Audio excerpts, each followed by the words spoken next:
कभी ड्रम में मारकर पत्नी ने प्रेमी के साथ मिलकर अपने पति को ड्रम के अंदर जमा दिया, तो कभी सांप से डसवाने का नाटक रचा।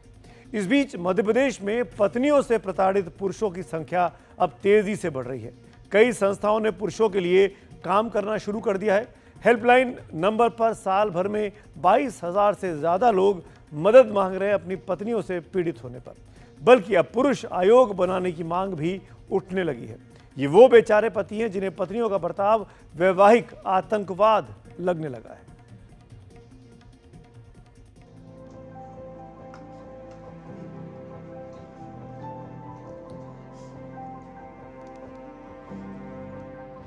शादी, जिसे कभी गृहस्थी का सुख कहा जाता था, अब कई पुरुषों के लिए वैवाहिक कुरुक्षेत्र बन चुकी है।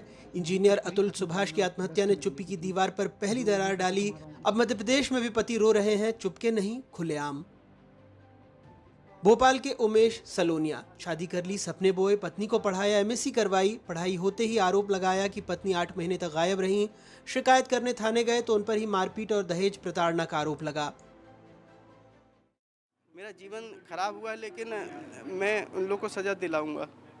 यदि सज़ा नहीं दिलाएंगे तो मेरे ऊपर आखिरी ऑप्शन जो अतुल सुभाष और नितिन और भी जो लोग आए हैं, हम लोग क्या करें।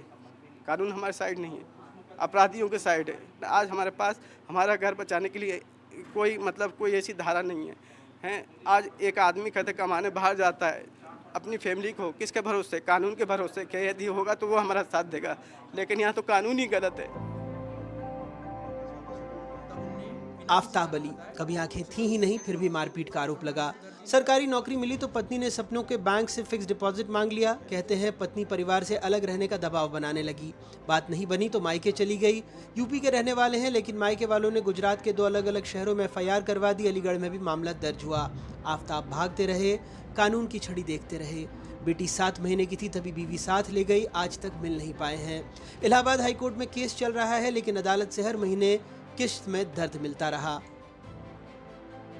अलग रहने के लिए दबाव बनाया जाता था स्टार्टिंग से ही, शुरू से ही, और लेकिन जब मैं उसके लिए तैयार नहीं हुआ तो इसके बदले में मेरे को ये मुकदमे लगा दिए गए। 2019 से लेके अब तक परेशान हैं और लगातार अभी तक को हमारे पे कोई सुनवाई नहीं, जबकि उनके पास कोई प्रमाण नहीं है।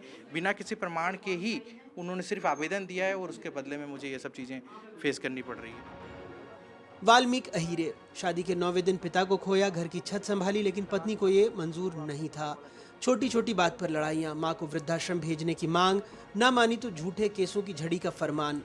आज 27,000 की नौकरी में 18,000 पत्नी के खाते में जाता है। बाकी बचे पैसे से वाल्मीकि किश्तों में खुद को जिंदा रखते हैं।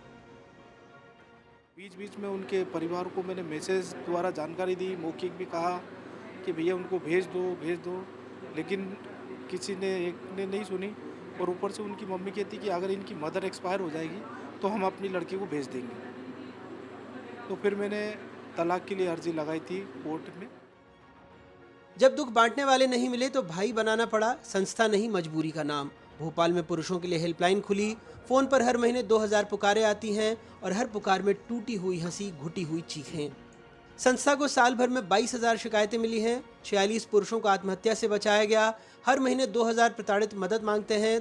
2014 से अब तक 4,08,862 शिकायतें मिली हैं। हेल्पलाइन नंबर है 888-2498-498।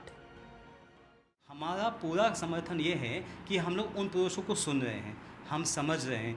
बहुत सारे ऐसे लोग जो पढ़े लिखे नहीं हैं, ग्रामीण क्षेत्रों से हैं, गरीब परिवार से, जिन्हें कानून का बिल्कुल भी आइडिया नहीं है। भारत में महिला का आयोग है, भारत में बाल आयोग है, भारत में वृद्धों का आयोग है, इवन दो भारत के अंदर जानवरों का आयोग है, प्रकृति का आयोग है, पुरुष आयोग की बात क्यों नहीं की जा रही है।